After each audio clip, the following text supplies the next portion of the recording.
بسم اللہ الرحمن الرحیم۔ السلام علیکم ورحمۃ اللہ وبرکاتہ۔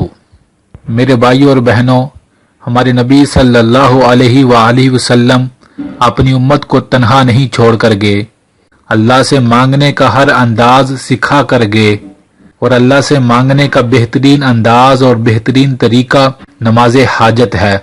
اور خود بھی جناب نبی کریم صلی اللہ علیہ وآلہ وسلم زندگی میں جب بھی کوئی پریشانی آتی، کوئی بیماری آتی، یا کوئی غم آتا، یا کوئی فاقہ آتا، یا بارش نہ ہوتی، یا کوئی بھی مسئلہ ہوتا، تو میرے سونے نبی صلی اللہ علیہ وآلہ وسلم فوراً اللہ کی بارگاہ میں نماز پڑھتے، اللہ کی عبادت کرتے، اور اس کے بعد اللہ سے دعا مانگتے۔ نماز حاجت میرے بھائیوں اور بہنوں، اللہ کی بارگاہ میں اپنی دعاؤں کو پیش کرنے کا بہترین طریقہ ہے۔ نبی صلی اللہ علیہ وآلہ وسلم سے لے کر آج تک تمام اہل ایمان جب بھی کوئی پریشانی یا کوئی غم آتا ہے تو اس وظیفے پر عمل کرتے ہیں، نماز حاجت پڑھتے ہیں، اور اس کے بعد اللہ سے دعا مانگتے ہیں، اور یہ بڑا اثر رکھنے والا وظیفہ ہے۔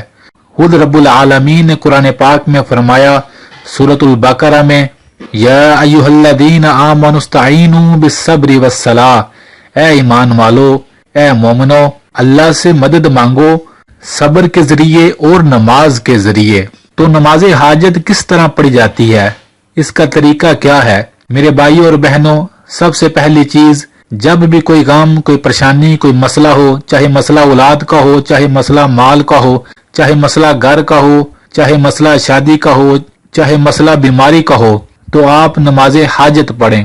نماز حاجت کے لیے سب سے پہلے اچھے انداز کے ساتھ وضو کریں۔ وضو کرنے کے بعد 2 رکعت نماز پڑھیں، اور اس کی نیت یہی ہوگی کہ میں 2 رکعت نماز حاجت پڑھنے لگا ہوں۔ نیت زبان سے کہنا ضروری نہیں۔ جب آپ وضو کر رہے ہیں تو آپ وضو کیوں کر رہے ہیں؟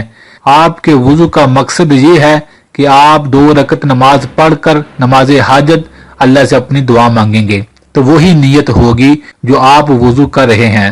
بہترین طریقے سے وضو کرنے کے بعد اللہ کی بارگاہ میں 2 رکعت نماز پڑھیں۔ کوئی بھی صورت جو آپ کو آتی ہے وہ صورت اس میں پڑھ لیں۔ جیسے 2 رکعت نماز نفل پڑھتے ہیں، اسی طرح 2 رکعت نماز حاجت پڑھنی ہے۔ کوئی بھی صورت پڑھ کر بڑے آرام سے پڑھنی ہے، بڑی عاجزی کے ساتھ ساری یہ 2 رکعت نماز آپ نے پڑھنی ہے۔ اس کے بعد اللہ کی بارگاہ میں دعا مانگیں۔ دعا مانگنے کا بھی طریقہ میرے سونے نبی صلی اللہ علیہ وآلہ وسلم نے ہمیں سکھایا۔ فرمایا، لوگوں، دعاؤں میں سب سے پہلے اللہ کی حمد و ثنا کرو۔ اللہ کی حمد کا بہترین انداز سورۃ الفاتحہ ہے۔ آپ سورۃ الفاتحہ پڑھیں، اس کے بعد اپنے نبی صلی اللہ علیہ وآلہ وسلم پر درود ابراہیمی پڑھیں، اس کے بعد اپنی حاجت، اپنی مشکل، اپنی دعا اللہ کی بارگاہ میں پیش کریں۔ اور میرے بھائیوں اور بہنوں، دعا اللہ کو اپنا دکھڑا سنانے کا نام ہوتا ہے۔ تو دعا میں بہترین انداز کے ساتھ اللہ کو اپنے سارے دل کا حال، اپنی ساری پریشانی سنائیں۔ جو بھی آپ کی حاجت یا جو بھی آپ کی دعا ہے وہ دعا اللہ کی بارگاہ میں مانگیں، اور کسی بھی وقت، دن کو یا رات کو، کسی بھی وقت آپ یہ نماز پڑھ سکتے ہیں۔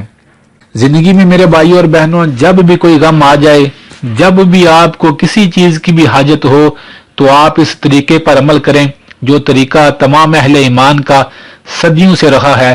یہ بڑا بہترین وظیفہ ہے۔ آپ جب بھی اللہ سے اس انداز کے ساتھ مانگیں گے، آپ دیکھیں گے اللہ آپ کی جولیاں بھر دے گا انشاءاللہ۔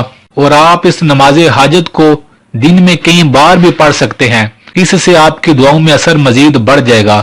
جب آپ یہ نماز پڑھ کر اللہ کی بارگاہ میں دعا مانگیں گے، آپ اپنے دل میں سکون بھی محسوس کریں گے، اور کنٹینیو اس عمل کو کرتے رہیں، اور آپ جلد ہی اپنے غموں اور پریشانیوں کو انشاءاللہ اس نماز کی برکت سے دور ہوتا دیکھیں گے۔ اللہ سے دعا ہے، جہاں کہیں بھی کوئی بھی انسان کسی بھی غم اور پریشانی میں ہے، اللہ تمام لوگوں کے تمام غموں اور پریشانیوں کو دور فرمائے، آمین۔